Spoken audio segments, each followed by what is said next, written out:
Good evening and welcome to Club Book with Victoria Christopher Murray. My name is Stacy Hendren and I'm the manager of the Northtown Library in Blaine, part of the Anoka County Library System.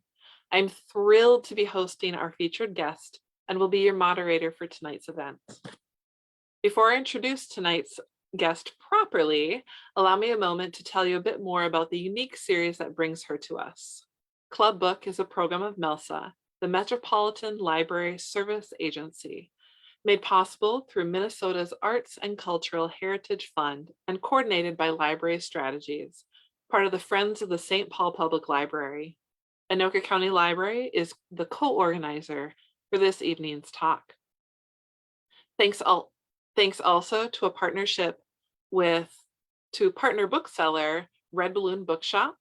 A purchase link to the Personal Librarian will be available in the comment section of the live stream feed. Have it shipped, pick it up at their lovely store in St. Paul, or have them deliver it personally to your door if you're in the area. One final housekeeping note, also in the comments, you'll see a survey link. MELSA would greatly appreciate hearing what you think of this Club Book program. It's quick and easy. Now, for our featured event. Victoria Christopher Murray boasts more than 30 books to her credit and is as versatile as she is prolific. Her writing runs the gamut from contemporary romance to teen novels to short story collections and even Christmas novellas. Many of her titles are available as ebooks and e-audiobooks on the library's Libby app. Over the course of her career to date, Murray has received an NAACP Image Award, the Phillis Wheatley Trailblazer Award for African American Fiction, and 9 African American Literary Awards. She is also co-founder of Brown Girl Books, which strives to provide a voice for literary fan favorites while introducing the next generation of authors. Murray's latest is her first foray into historical fiction, co-authored with New York Times bestselling author Marie Benedict. The Personal Librarian tells the story of banking magnate J.P. Morgan's collection curator. Throughout Belle da Costa Greene's distinguished career, her Black heritage made it difficult to navigate the racist and classist society of her patrons. NPR lauded Benedict, who is white, and Murray, who is African American, do a good job of depicting the tightrope Belle walked and her internal conflict from both sides. For more information on the real Belle da Costa Greene, I encourage you to visit the library's Gale in Context biography database. During our conversation, we'll also have time for audience Q&A. Simply drop your questions in the comments thread here on Facebook, and our tech manager will route them to me. And if you'd prefer to contribute a question a bit more anonymously, you can send a private message to Club Book here on Facebook, or send an email to clubbookmn@gmail.com. Now please join me in welcoming tonight's Club Book author, Victoria Christopher Murray. Hi. Hello, it's so excited to have you here tonight. I'm really excited to be here.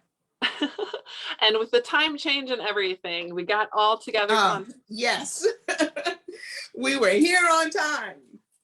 Wonderful. So loved Personal Librarian, devoured it in less than 2 days. You know, had to tell everyone to go away because I was reading this one. Wonderful title. As a librarian, you know, it's so exciting to have just this role model. Yeah. You know, someone. And so I fell in love with Belle in the first paragraph. You say, I long to break into a sprint. My voluminous skirts lifted, my legs flying along the Princeton University pathways. But just as I gather the heavy material, I hear Mama's voice. Belle, be a lady at all times. I sigh, a lady would never run. Will you start off by just telling us about Belle and what made her unique in her time? So it made her unique, you know, even if she didn't have the secret about her family, And first of all, I want to thank you for having me. I really, I was excited to be here. I hope you could tell when we were talking before. I'm very excited. But even if Belle didn't have all of this history and all of this baggage in her life, it would have been quite a feat for what she was doing, because she was doing this even before women could vote. But she was carrying a secret. Belle da Costa Greene was born to Richard T. Greener and Genevieve Fleet. She has quite a background because her father, Richard T. Greener, was the first Black man to graduate from Harvard University, but he was an activist. In his time, he was as famous as Frederick Douglass, if not more. And if he had someone to carry on his legacy the way Frederick Douglass did, we would know his name. We would definitely know his name more. So she was born of this family, which I think is even more interesting in terms of what she ended up doing. And then she was born, and her mother was part of the Fleet family, who had been generations of free Blacks. Richard was the grandson of a slave, but her mother's family had been free for generations, and they were all educated doctors, engineers, teachers, men and women. So she came from this very rich, very intelligent, right? And Richard T. Greener was just this great orator, very famous in his time, which is amazing that they got away with what they did. But when Belle was between the ages of like 14 and 16, her parents separated. And they separated because while they wanted the same thing for their children, they had different ways of getting there. The Civil Rights Act of 1875 was overturned by the Supreme Court, which we could have gotten this right a long time ago. But Richard was saying, that's okay. We'll keep fighting and another Civil Rights Act will come along. It did in 1965, but they were long gone. But he was like, we have to keep fighting because we have to keep fighting for our children. She said, we need to give up the fight. And there were lots of reasons why she said that. One was when they were in South Carolina, they had to leave under the threat of being lynched. And so there was lots of reasons why she was afraid. She was in the fight, but she said, we did all we could, and now we have to do what we can do. And so what they ended up doing was passing for white. And she wasn't passing for white for privilege or because she wanted to be white, because when the family split, when the mother and father split, they were very poor, but they were poor white, and she felt they were much safer that way. And so Belle I can't imagine what it was like for her to be a teenager, to already have a full life as a young Black girl, and now she's being told she's something else. And so that's really where the story opens, where she's been living as a young white woman for many years, and she gets this amazing opportunity to become the personal librarian for J.P. Morgan. So that's a little bit of where she starts. That's so amazing. And it was really interesting how you delved deep into her feelings and her emotions and kind of that internal dialogue about her mother's choices, her father's choices, and like the different experience of her siblings based on how they looked and where they grew up. Can you talk a little bit more about that family dynamic? Yes, and Belle was like right in the middle. So I think she had, when the family split and all the children with the mother, I think she was right in the middle. She had older sisters who understood. They were like, okay, this is what we're going to do. She and her brother were close to the same age. And then she had a younger sister who never remembered being Black. And she had blonde hair and blue eyes. And so she didn't look Black to herself, and she never remembered that life. And she had older sisters that understood, younger sister who didn't know. And she and her brother, who had the darkest skin, which is why her mother gave her the middle name da Costa. That was not her name. Her name was Belle Marion Greener. They got rid of the R when they left the father, became just Greens, and she gave the son and Belle the middle name da Costa so that they could claim they had a Portuguese grandmother out there somewhere.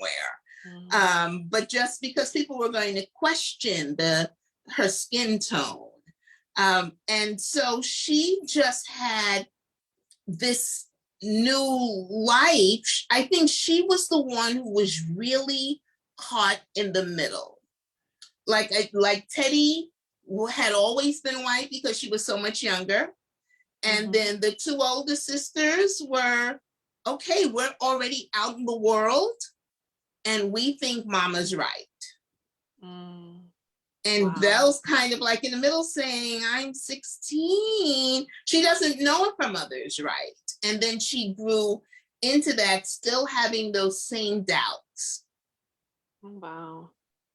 So, like some of the things that Belle was very intentional in burning all her letters and burning all her documents. How can you talk a little bit about like your research process and how you know so much about her and those feelings?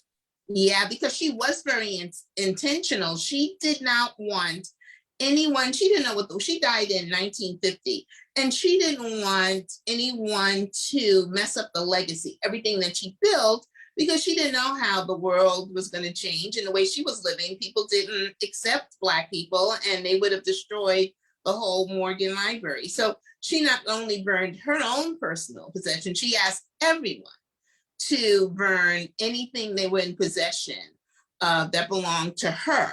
And everybody did that, so there wasn't much, except for Bernard. And we'll talk about him a little later, but he never followed any kind of rules. So we'll talk about that in a little while, because that's a very important point, that he did not burn the letters. So because of that, there was not much about her available. And this is because when Belle died, she died white. No one discovered until decades later the truth, because the one thing that could never happen was that Belle could never be connected to her father, because her father was Richard T. Greener. He was a Black man out there, even though he could have passed for white as well, but he was a Black man out there trying to get equality for all people. But in the 1980s, and during the 80s, a building was being demolished in Chicago. And there were boxes and boxes of papers, and someone knew that Richard T. Greener had lived in that building. So they knew who he was. And they gave the papers and boxes, took it over to the University of Chicago. And it still took decades for historians to put the pieces together. When they were going through his papers, they weren't looking for a wife and children. They were like, "Ooh, this is Richard T. Greener." But then they started seeing some things, some correspondence, because he did try to stay in touch with them, but he knew he couldn't get too close because that would put them in danger. Right. And then they started building it. So it was in 2007 that the first definitive autobiography was written about Belle. Oh, wow. And so we had that one 600-page biography that we read, and that gave us the foundation. But there was a lot of it, like, we didn't know what they said, and the book is full of dialogue. Right. But we were able to extrapolate the dialogue based on who they were. So for example, what I mean is, like, we know that she was interviewed by JP Morgan for the job. That's a fact. Then we know that she was hired. That's a fact. But we don't know what went on in the interview. But we can extrapolate what that interview was like, because the very first thing was, he was a collector of women. He collected them like art. So, and she was attractive for her time. So you can imagine this young woman coming in there. He had to be very, he would look at her that way. She was this very young, careful woman because her mother had them in a box. You don't do this, you don't do that, you do this, you do that. And so we can imagine what that interview was like. She was very reserved, and he's looking her up and down saying, hey, maybe we can go to dinner a couple of times. I mean, we didn't do that because it wasn't. So it was very easy. Stacey, it was so easy to do the dialogue through this book. It almost felt like we were there, because we knew so much about her. There's a lot of information about him. And so writing the dialogue became easy. I don't want to, easy makes it sound like it just flowed, but it kind of did, You got to know them so well. We got that you just knew how they'd speak. And we knew what they were, and we knew that he would at some point be attracted to her. And we know that she would have to have been attracted to him. She was attracted to older men. We think there's some daddy issues there. She was attracted to powerful, smart, older men. Oh, wow. Oh, will you tell us a little bit more? You mentioned that 600-page book. Can you tell us more about that research journey? Yeah. Were the curators and staff at the JP Morgan Library helpful? And yeah. All of that. Well, you know what's so funny about that? We didn't ask anybody for any information, any live person, because the one thing is we are writing fiction. And so when you talk to people, they're thinking, biography, and they're like, oh no, that didn't happen and that didn't happen. And so we didn't, but since then, the Morgan Library has been over the moon about this. The book is in the library. We were selected by Good Morning America as the July book club pick when the book first came out. So we did the actual interview in the Morgan Library with Good Morning America. Wow. I mean, it was and it was so funny because Marie and I were going to the bathroom. And so the publicity director for the library was taking us there. And when he got us in the elevator, he's like, you guys are on Good Morning America. So they were so excited. They were so excited. But the research was one of the things that really got me because we read the book. But Stacey, what's so interesting about historical research is that you would think that we would research and research and research for 3 months and then go writing. That's not what you do because you don't know what you don't know until you don't know it. This is what I mean. The very first scene, Marie and I wrote every word of this book together. That's one of the things I absolutely loved about it was that we discussed every chapter. And if it was a chapter of Belle and her thoughts and things, I would tackle that first. If it was about history and art, Marie would do that. And then we would switch it off so that we were still brushing it up with our own things that we wanted to add or take out and talk to each other. And then we edited every sentence together. So that's why the book is so seamless. But like we had talked about, we were going to open up the book with her at Princeton because it was very important that she come to JP Morgan from Princeton because Princeton, the president of Princeton at that time was Woodrow Wilson.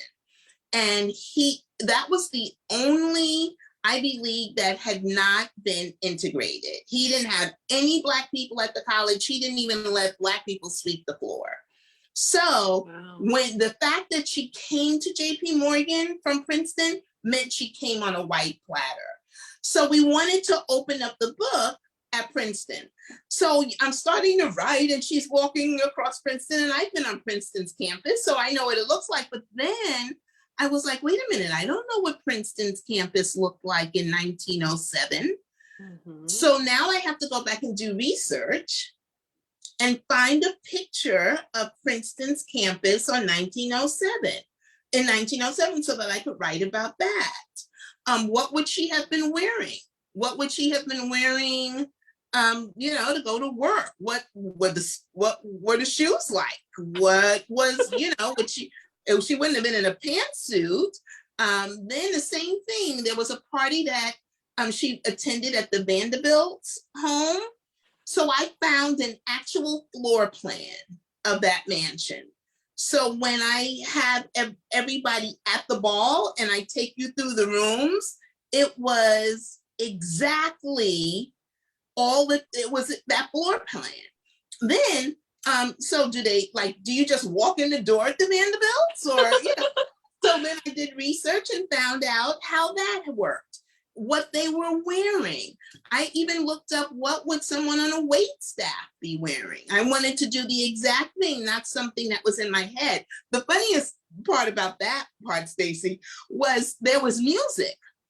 And I was like, oh my God, what kind of music? I mean, they didn't have boom boxes. What am I gonna do? And so I had to research what kind of music. So more than 50% of the research happens as you're writing. Oh, wow. And so that's why it takes me days to write, because I will stop at a point and then just start taking notes on, okay, this is what the Vanderbilt house looked like. I'll print out a floor plan. I'll look at key rooms that I want to mention. Then I'll search for pictures of that room, all kinds of things like that. So that's how I love it. I love it. And I love it because, as I said, you don't know what you don't know until you don't know it.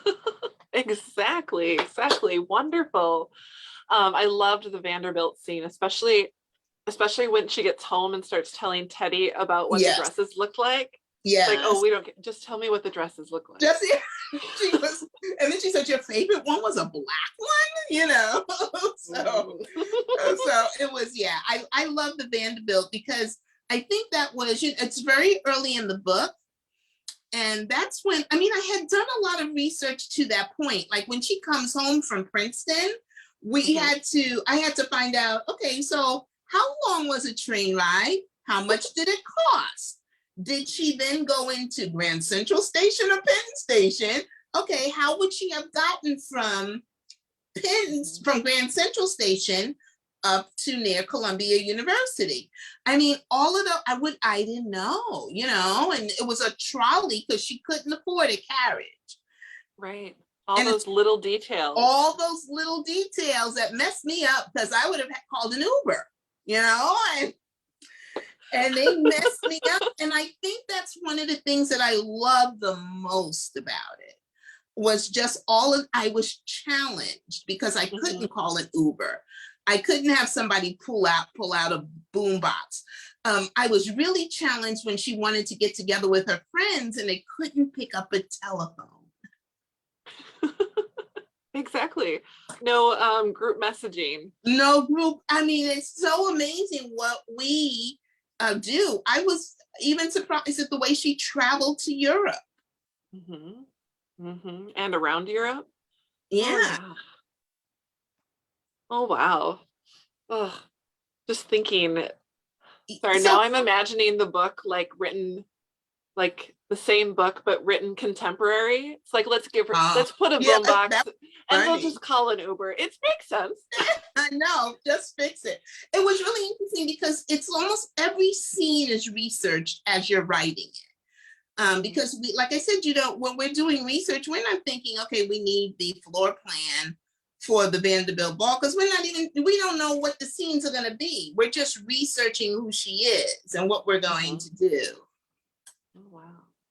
So you touched a little bit about writing, the dual writing process with Marie. Can you tell us a little bit about how you and Marie met and how kind of the book came to be? How we even got together. So I can't take credit for it, even though I would love to take credit for it. I can't take credit for it.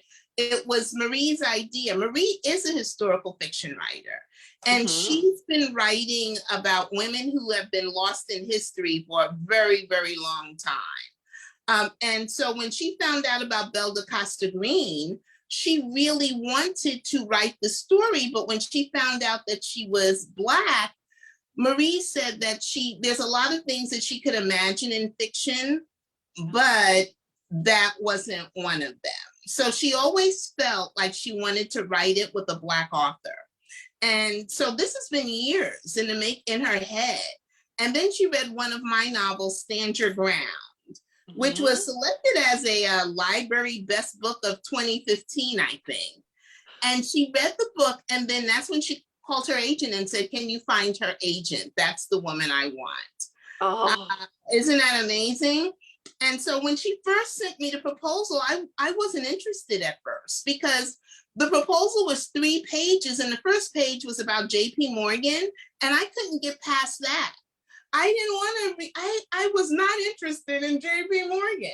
But then as I got further into it and read about Belle, then I wanted to do it. And the rest truly is history. I had done collaborations before. Marie had not, but we were like sisters as we were working this out.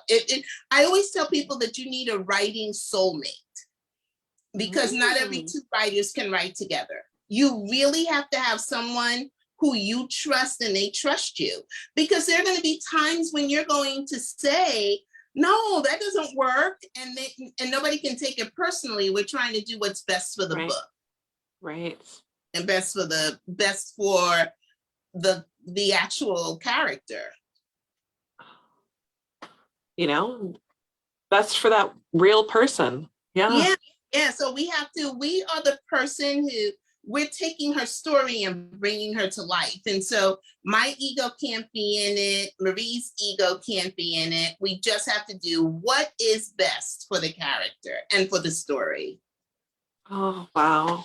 But you both have to understand that. Oh, can you talk a little bit more about just dual writing in general? Your experiences? Yeah, and you know what's so interesting about it? It really depends on the book.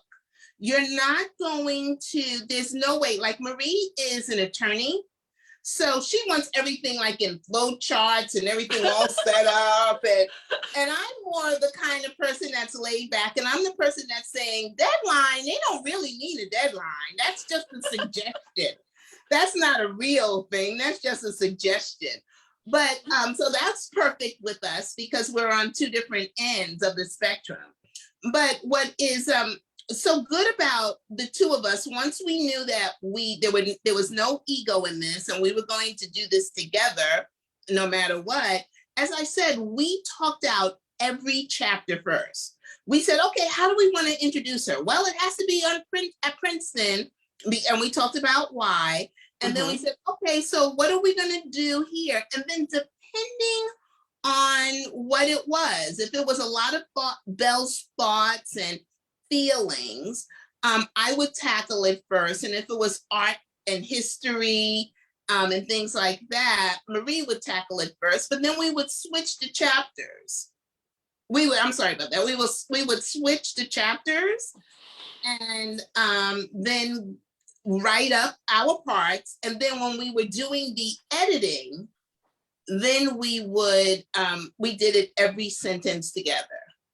Oh, wow.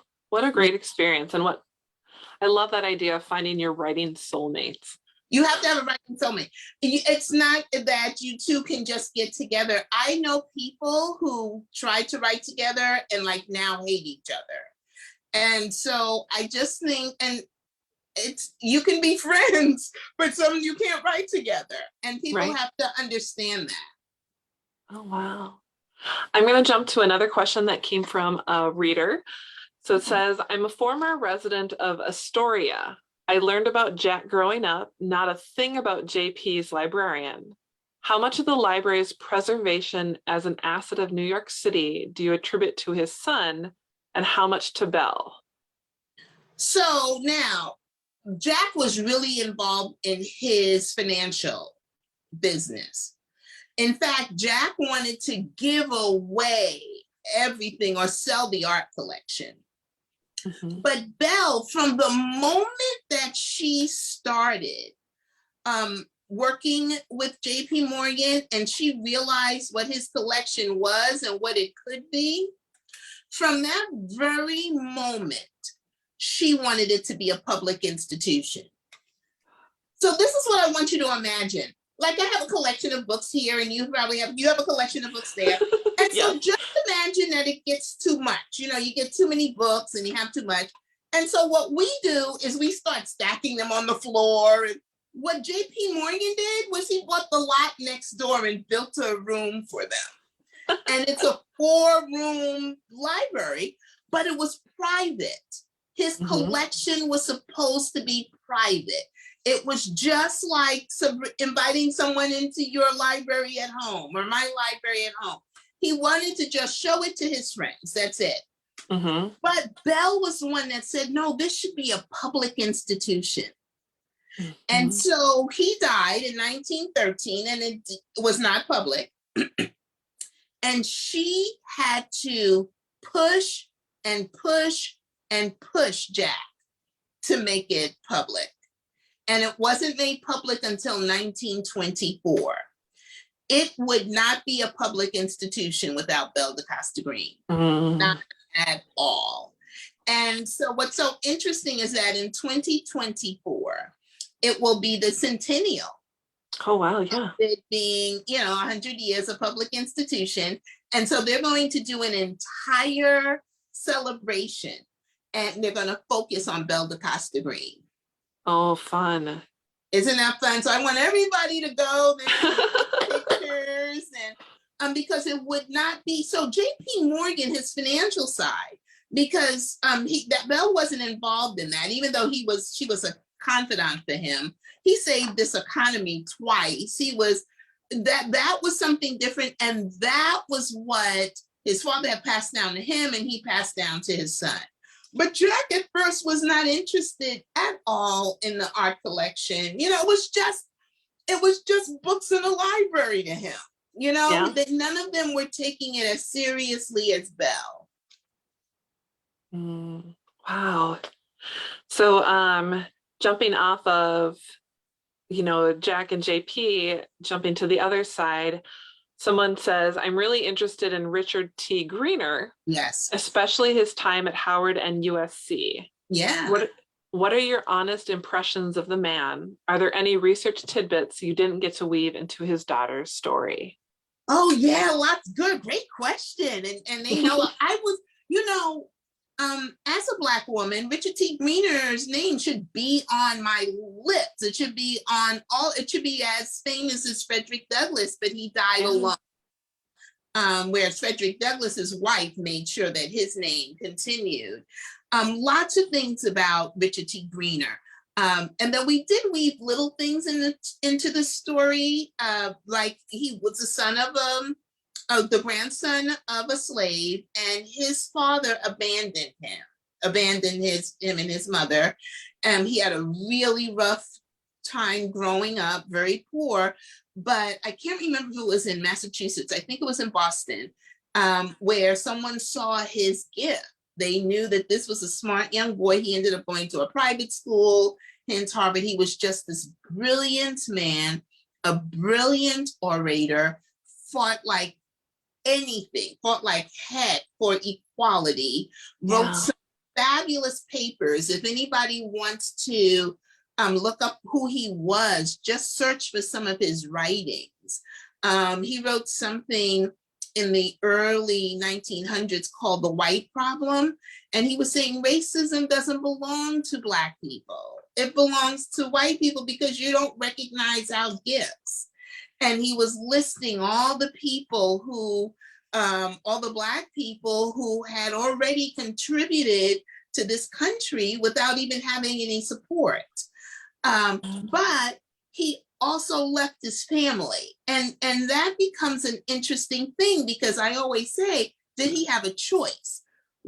As soon as his wife said, we're gonna live as white, and she wanted him to come along. Right. I don't know how that would have worked because people knew who he was, but he didn't have a choice. I don't think he had a choice because he was such a fighter for equality. Mm-hmm. And then people say he abandoned the family. Well, once he wasn't going to live with them as white, any interaction he had with them would put them in danger. Right. Because when you were passing, you have to totally leave your life behind, because you can be lynched. You could have been lynched for that Wow. life. And so, but he abandoned his family. He and his wife never divorced. He and Genevieve never divorced, even though I think it was President McKinley who sent him over to Russia as an ambassador. And he had a common law wife, a Japanese woman over there, had 2 children who later on came over to the United States to live with him. They didn't last very long, so I'm not sure he knew how to connect. But he had such an interesting life because he was always fighting for equal rights. He first went to the University of South Carolina as a librarian, as a professor. They were run out under the darkness of night, because once the Civil Rights Act and the rise of white supremacy, they had to leave, which I think is a thing that just frightened her mother, to never have to go through something like that.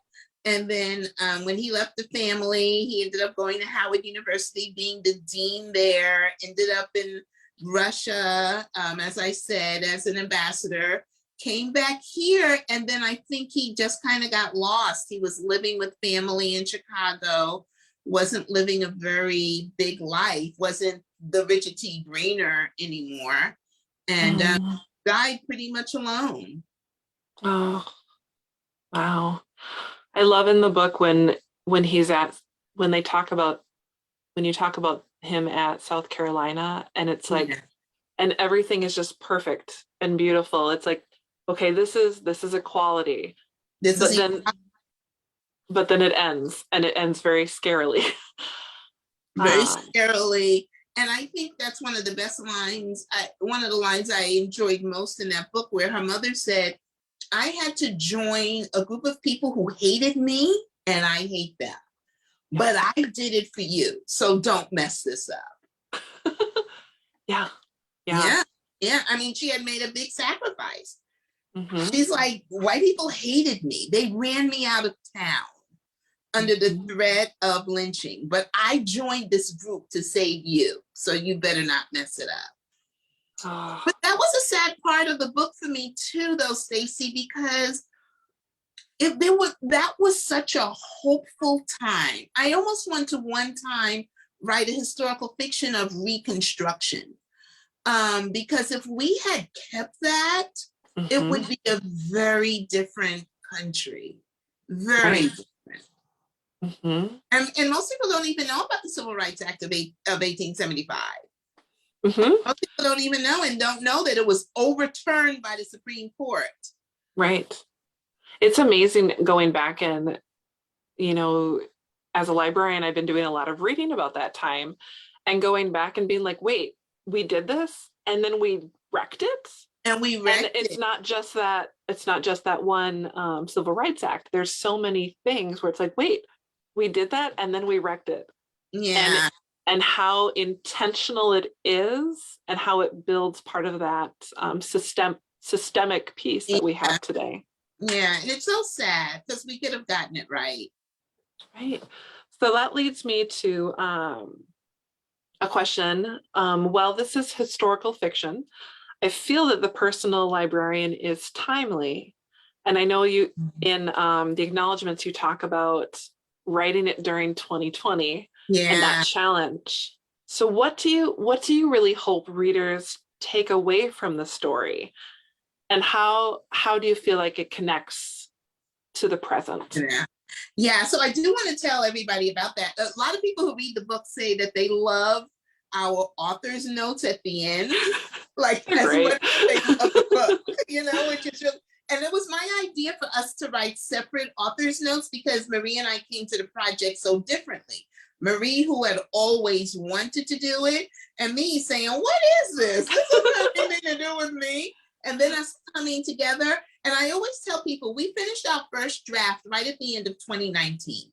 And I adored Marie at that time. I just adored her. Like I would have sent her Christmas cards if I ever mailed out any. I really, really liked her. And then we had to get to the editing part. And that's when you really roll up your sleeves. And we were working on that from like the middle of May till they gave us to the beginning of September, to the beginning of September. But so in the middle of May, so now we're in the middle of the pandemic, we don't even know what's going on, but at least we have Zoom. And now we have to sit down together, which was kind of good because before we were always on the telephone, always running here to there. So it was good to just sit down. We committed to 3 hours a day. And then the George Floyd situation happened. Right. And then the marching. And then the Central Park incident happened.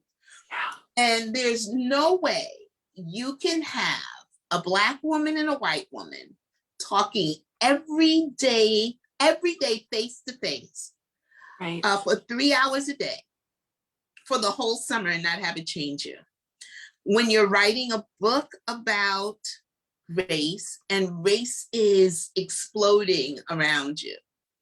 Right. And it was, I don't even, when you say something like the best time of your life doesn't even encapsulate everything that it was. I had never, and I think Marie would say the same thing, talked about race so deeply before. Because with my Black friends, we talk about what happened to us. We talk about the microaggression of the day.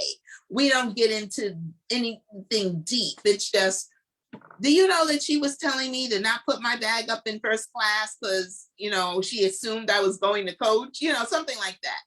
And then with my white friends, I don't bring it up because it's heavy. It's heavy if you're going to really go deep. So the deepest discussions I've ever had about race were with Marie. Mm.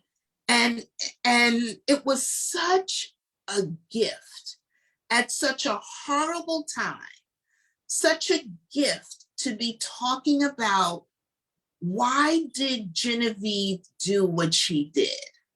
Mm-hmm. And so we could read about her being run out of town. And being told she was going to be lynched. But then we could see what happened to George Floyd, and we could say, this is what Genevieve did not want to happen to her children.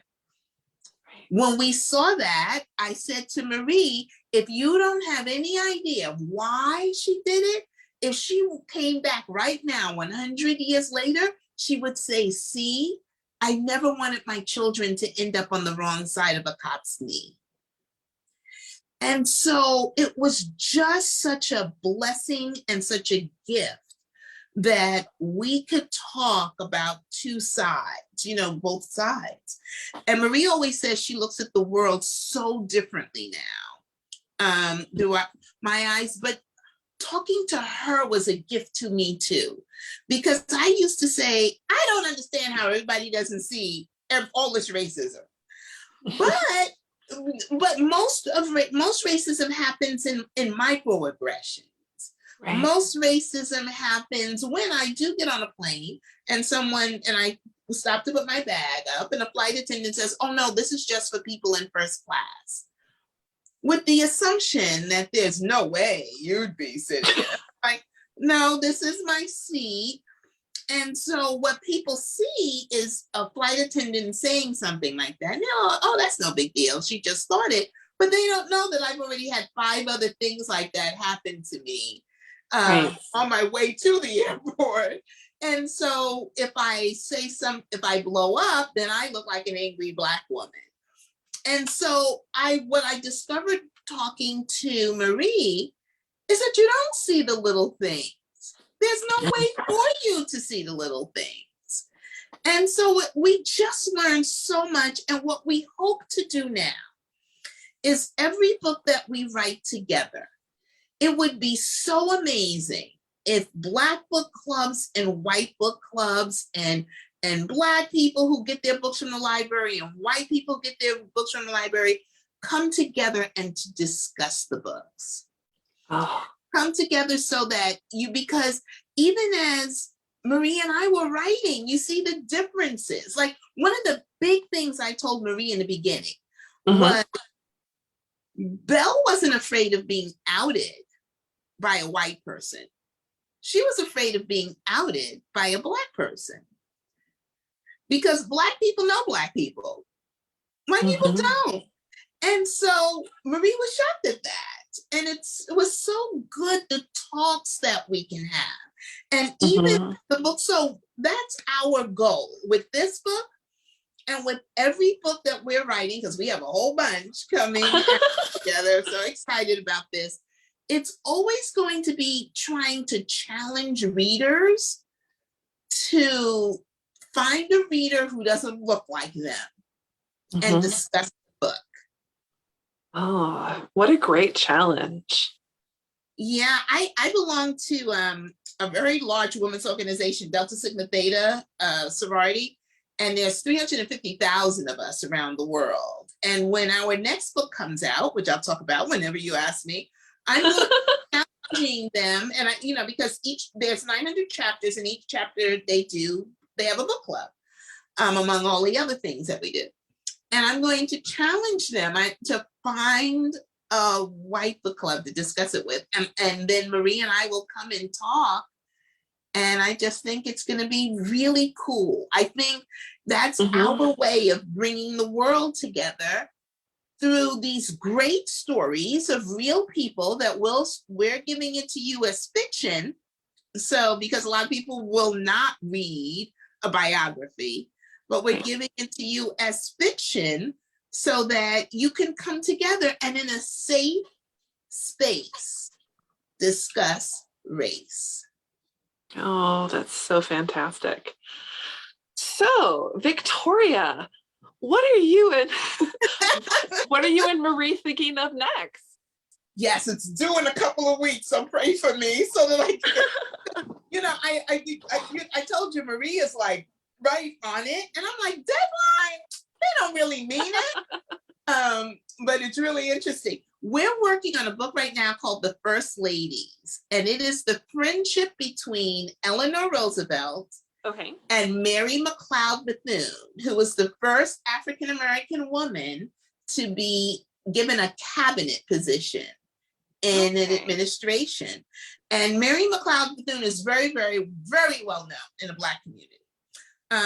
But what's so interesting is that everything you think you know about Eleanor Roosevelt, everything you think you know about Mary, you don't know anything. These two women, we wanted to write this because Marie is such an ally. I feel like she's such an ally who wants to do whatever she can. And now that she loves me, she's like, you better not mess with Victoria, because anybody who messes with Victoria is going to have to deal with Marie. And she's such an ally. And I like to look at Eleanor Roosevelt as the first ally. She and Mary McLeod Bethune were really good friends at a time when it was looked down upon.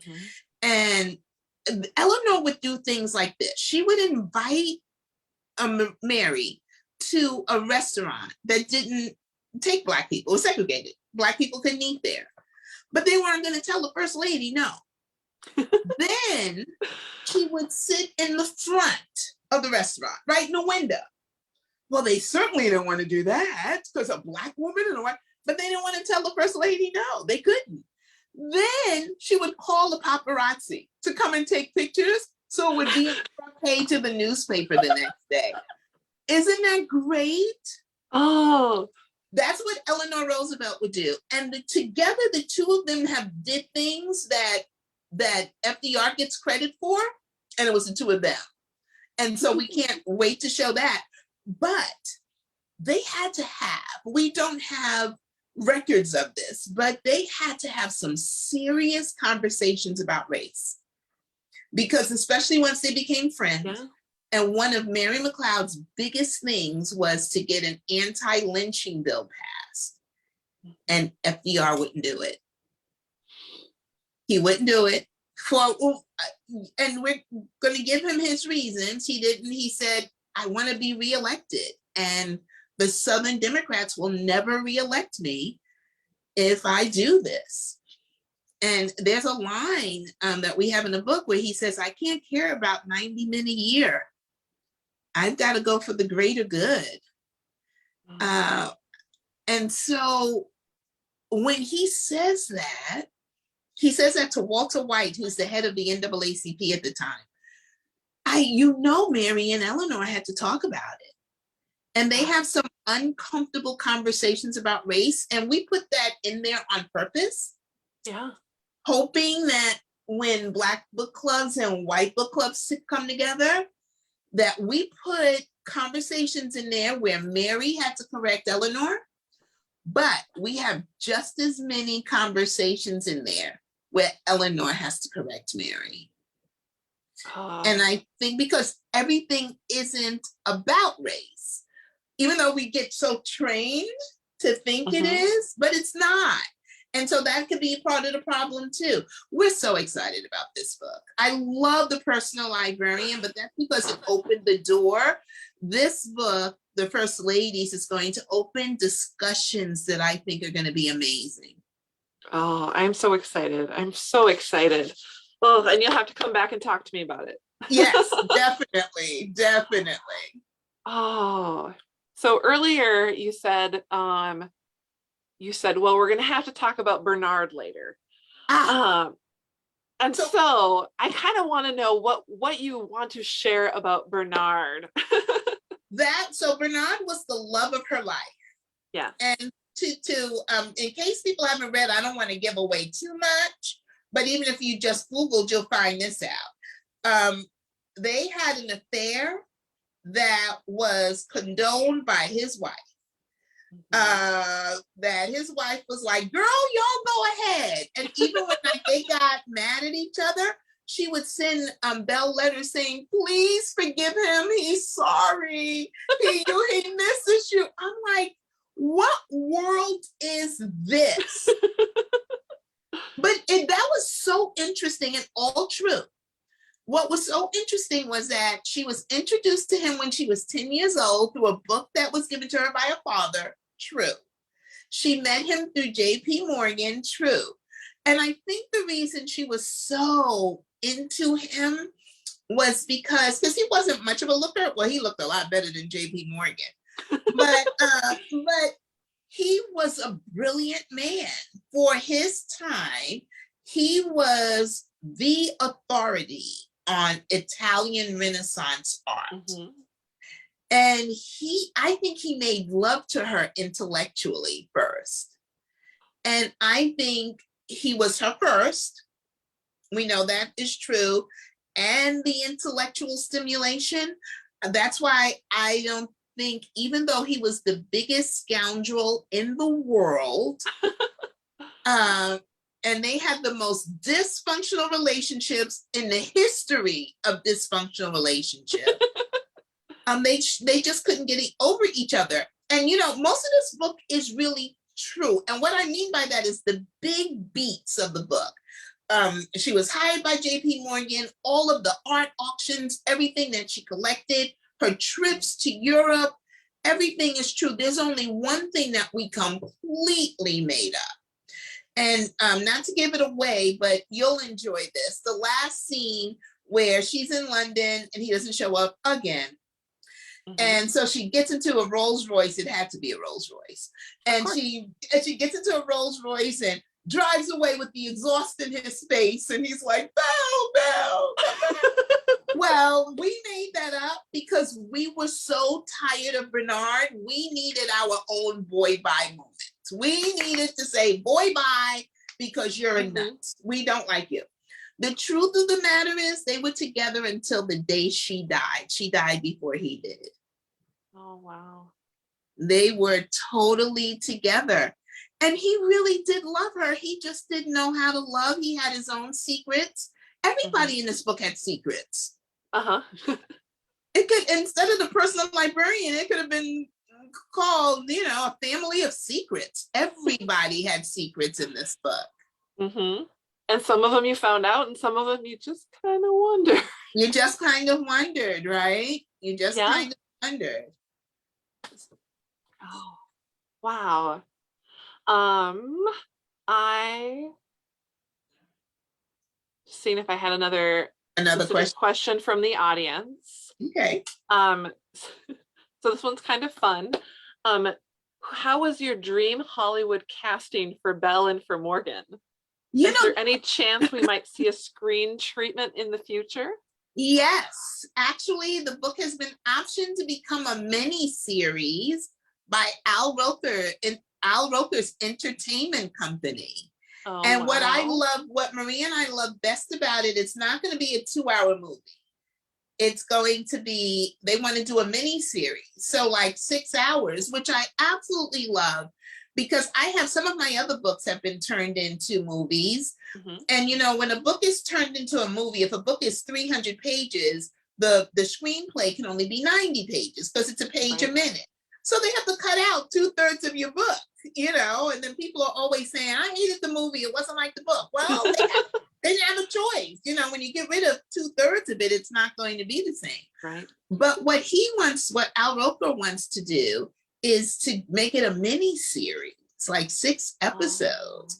So 6 hours would be amazing. I mean, you could get almost everything in the book in there. Mhm. So what's so interesting or difficult, I should say, for me, is it's hard for me to imagine who would play the roles because I spent a whole year writing the book with Belle and Mhm. JP in my head. I can't replace them with people. Yeah. And one of the things I've learned from my other books being, because I've had 4 now made into movies for Lifetime, the people who they put in there were never people I would have even thought. So the people who do casting are way better at this than we are. That's Oh, why yeah. they're casting directors. So we need to just, you know, we need to just forget about it. We don't know what we're doing. Oh, fun. Oh, I'm so excited. Oh, Yeah, that's really exciting. So, you know, it takes a while to get done, yeah. but I think by the end of this year, we'll be moving along with it. Oh, wonderful. Wonderful. We had another question just come in. It says, Yes, I know you're on a deadline, but yes. have you read anything good recently? We'd Oh love my to God. hear That's your book recommendation. Yes. Oh my goodness. I am a big reader, even when I'm on deadline. And one of the ways I read, and I'm gonna tell you, I have a lot of books I just finished. Um, I walk in the morning because even on being on deadline, I gotta get moving. And so Yep. I will listen to a book for an hour, but then I also have it on Kindle so that because it syncs.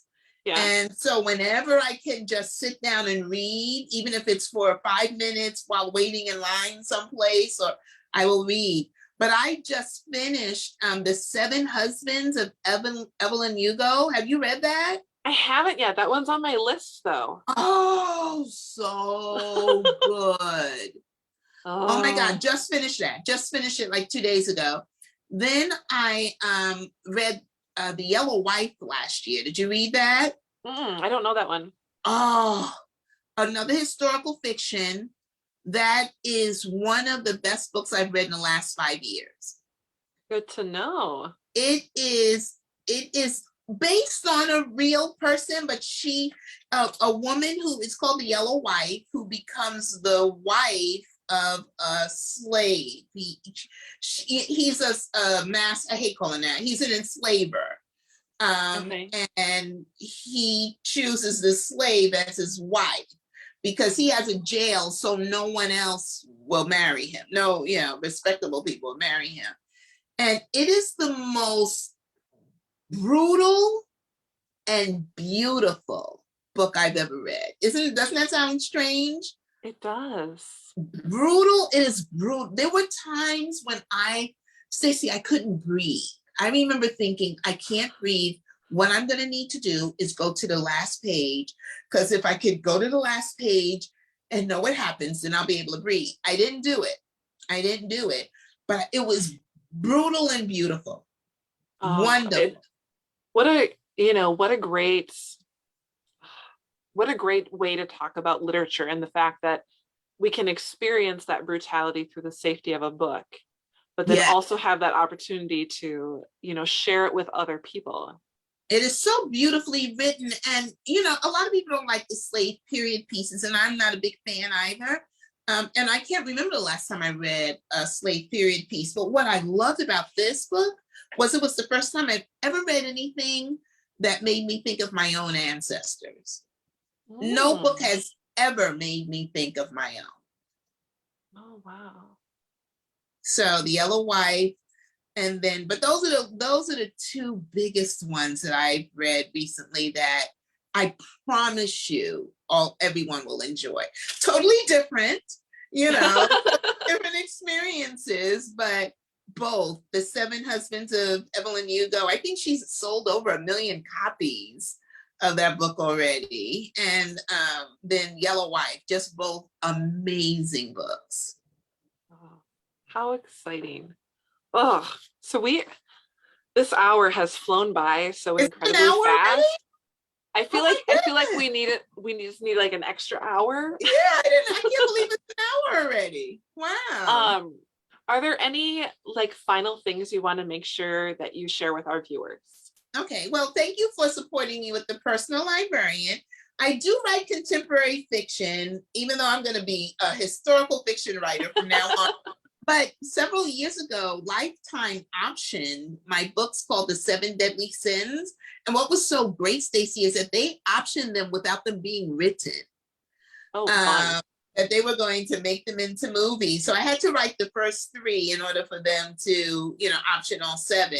So the first 2, Lust and Envy, appeared on Lifetime last year, but you may be able to get them on demand. I don't know. And on April 16th and on April 23rd, Wrath and Greed comes out on Lifetime. Oh, exciting. So we actually had somebody just submit a question. I read the Seven Deadly Sins series and books and liked it, and was especially a fan of Wrath. So I'm sure that person's super excited that one's coming out. Yes, and Wrath, of all of the 4, Wrath is my favorite. Oh, fun. And so I got to be in Canada while they were filming. So that was cool, because when they did Lust and Envy, it was COVID. So, they still had a lot of COVID protocols on the set, but now we could go in Canada and everything. So that was fun. They don't ask my opinion on anything, but one of the things which is fine, because I write books and I wouldn't want them to tell me how to write my book. So I don't tell them how to do their movie. But one of the things that I found fascinating was that all the actors had read the book, even though it goes away from the screenplay a lot.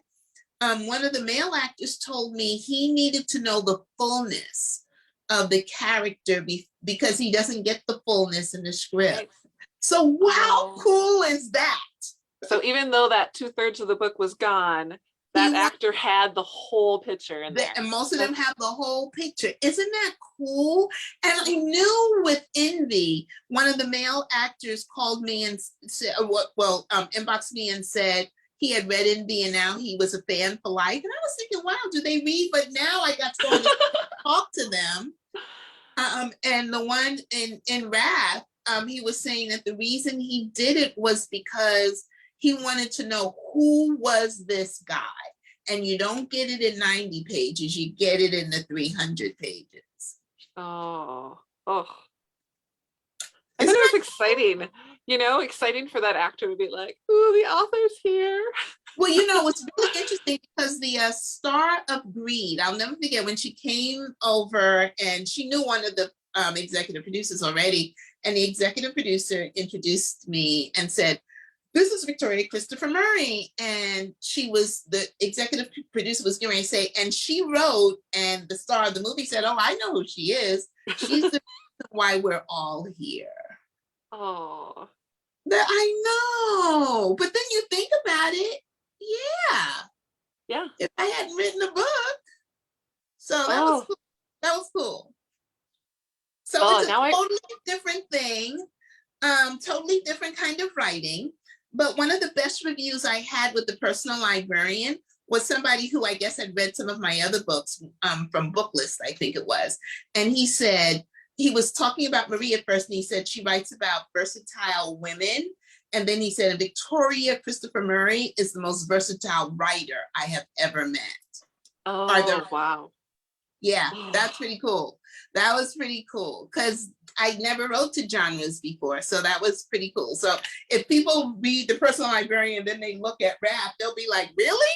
The same person wrote those books? But Well, then I'm gonna make us have another question. And will you talk a little bit about how you became Victoria Christopher Murray, the author? Like, yeah, how did that happen? I wanted to write since I was a little girl. Seriously, I wrote my first masterpiece when I was 7. And a lot of people laugh like you and think you can't write a masterpiece when you're 7, but you can if you plagiarize. I was thinking, I bet it was fabulous. It was. And you know how I know it was fabulous? Because I plagiarized. I wrote something called Betty and the Witch. And it was about a little girl who wore a red uniform to school and had a hood. She had 3 bears for brothers and 3 pigs for sisters. And next door were their best friends. And it was 7 little people. And I remember, so there are things that I truly remember about that play. Like I remember that. And then I remember my parents telling me that we needed to give it to my teacher. I remember my teacher reading it and saying the entire 2nd grade was going to perform it as a play. I remember her telling me I could play any part I wanted because I wrote it. I remember a little bit of practicing. And what's so funny is I don't remember the performance, but I remember afterwards being called out on the stage as the writer and everybody applauding me. And so what that experience did was empower me. You know, my gift, my teacher validated my gift. I didn't know that's what was going on. Right. But I remember thinking, wow, I could play any part I want because I wrote it. So I remember thinking like, I wasn't thinking this, but power in you being the creator. Yeah. And then all the applause that I got, and my parents were so proud, you know. And that was, I remember they were so happy, and writing made everybody around me happy. And it was something I loved. And that's where the seed was planted. But I didn't take a natural road there. I didn't just become a writer, because as I was growing up, the only adjective I ever heard in front of the word writer was starving. And I wasn't interested in pursuing anything that had starvation attached to it. No. Not at all. So I ended up going to college and majoring in communication disorders. And then I went and got my graduate degree, my MBA from Stern in New York, at New York University, but I never lost that dream to write. And my husband kept telling me, you know, you better write, because one day you're going to be 80 years old and you're going to regret that you didn't do the one thing you've always wanted to do. And that was what turned me around and made me write, because I did have that fear. I could imagine being 80 and saying, wow, now it's too late. And I was afraid of that. And I always tell people that I had a desire to write, but there was a resistance that was higher than my desire. And when my husband told me that, my desire became higher than my resistance. And that's the only time I think you can pursue anything you want to do, is your desire has to become higher than your resistance. So please express my, sorry. No, go ahead. I was gonna say, please express my thanks to your husband. Yeah. And so that's what happened. That's how I became a writer. And I self-published my first book in 1997. It was picked up by Time Warner. So you know how long ago that was, because now they're called Grand Central, I think. But it was picked up by Time Warner in 2000. And then in 2003, I went to Simon & Schuster, and all 28 other books have been with them. Oh, wow. Oh, how exciting. Yeah, it started when I was 7. So you too, I don't plagiarize anymore. But that first one, I was a pretty good plagiarizer because I just took everything I knew. Say, but aren't those are all in the public domain, right? I didn't know I was plagiarizing. I thought it was my own story, Betty and the Witch. Yeah, exactly. Yeah. Oh, wonderful. Well, Victoria, it has been a wonderful evening. I thoroughly enjoyed our conversation. And I I want to do thank you. too. Oh, thank you so much for penciling us into your busy schedule, for joining us on this spring evening. Yes, So check out Personal Librarian from your local library, as well as Victoria Christopher Murphy's other books, both at the yeah, library, and the films on Lifetime. And we'll all be watching for the miniseries. So yes, looking yes. forward to And that. then we'll be back with the First Ladies that won't be out till next summer, but not this coming Woo! summer, 2023. But Oh, we're excited about it. We're very excited about it. oh, thank you so much. Whew. Thank you. Thank you, Stacey. This was a great conversation. Oh, pleasure's all mine. Thank you so much. So this has been a virtual presentation of Club Book, a long-running literary series of MELSA made possible by the Arts and Cultural Heritage Fund. Special thanks again to Anoka County Library for their part in bringing Victoria to us this evening. And before you log off, look for the Club Book survey link, which is in the comments and will be projected in place of my video momentarily. Last, consider joining Club Book on Wednesday, March 30th for an event with best-selling novelist Julie Atsuka. Atsuka is the daughter of Japanese immigrants and a poignant chronicler of the Japanese-American experience across the first half of the 20th century. Her breakout debut, When the Emperor Was Divine, shines light on California's dehumanizing concentration camps for Japanese Americans, a shameful and often overlooked chapter of American history. Her latest novel, The Swimmers, revisits the theme of American concentration camps, this time through the fractured lens of retrospective and memory loss. So they'll be on Facebook Live, and as always, it's free. I hope to see you there, and have a wonderful evening, everyone.